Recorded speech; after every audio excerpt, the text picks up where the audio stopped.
اور اے نبی، ان کو آدم کے دو بیٹوں حابیل اور قابیل کے حالات جو بالکل سچے ہیں پڑھ کر سنا دو کہ جب ان دونوں نے بارگاہ الہی میں ایک ایک نیاز پیش کی تو ایک کی نیاز تو قبول ہو گئی اور دوسرے کی قبول نہ ہوئی۔ تب قابیل حابیل سے کہنے لگا کہ میں تجھے قتل کر دوں گا۔ اس نے کہا کہ اللہ پرہیزگاروں ہی کی نیاز قبول فرمایا کرتا ہے، اگر تو مجھے قتل کرنے کے لیے مجھ پر ہاتھ چلائے گا تو میں تجھ کو قتل کرنے کے لیے تجھ پر ہاتھ نہیں چلاؤں گا۔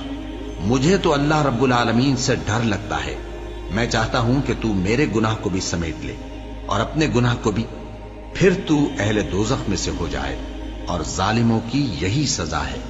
آخر اس کے یعنی قابیل کے نفس نے اس کو اپنے بھائی کے قتل ہی کی ترغیب دی تو اس نے اسے قتل کر دیا، پھر خسارہ پانے والوں میں ہو گیا۔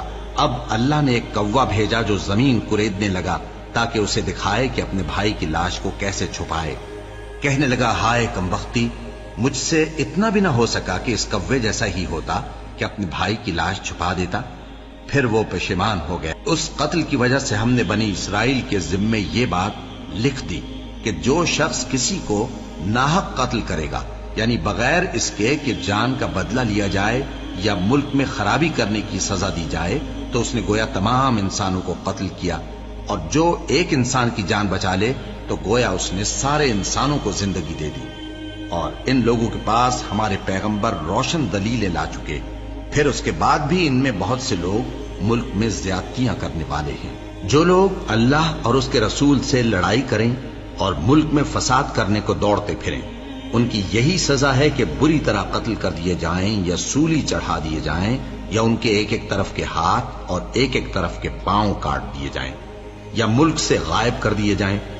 یہ تو دنیا میں ان کی رسوائی ہے، اور آخرت میں ان کے لیے بڑا بھاری عذاب تیار ہے۔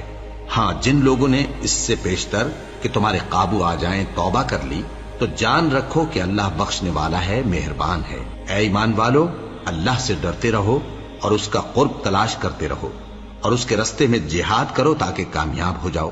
جو لوگ کافر ہیں، اگر ان کے پاس روئے زمین کا سب مال و متاع ہو اور اس کے ساتھ اسی قدر اور بھی ہو تاکہ قیامت کے روز عذاب سے بچنے کا بدلہ دیں، تو ان سے قبول نہیں کیا جائے گا اور ان کو درد دینے والا عذاب ہوگا۔ وہ چاہیں گے کہ آگ سے نکل جائیں مگر اس سے نہیں نکل سکیں گے، اور ان کے لیے ہمیشہ کا عذاب ہے۔ اور چوری کرنے والا مرد اور چوری کرنے والی عورت، ان کا ایک ایک ہاتھ کاٹ دو۔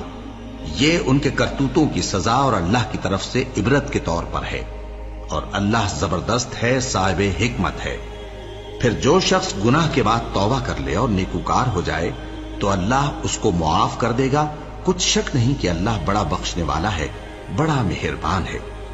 کیا تم کو معلوم نہیں کہ آسمانوں اور زمین میں اللہ ہی کی سلطنت ہے، جس کو چاہے عذاب کرے اور جسے چاہے بخش دے، اور اللہ ہر چیز پر پوری طرح قادر ہے۔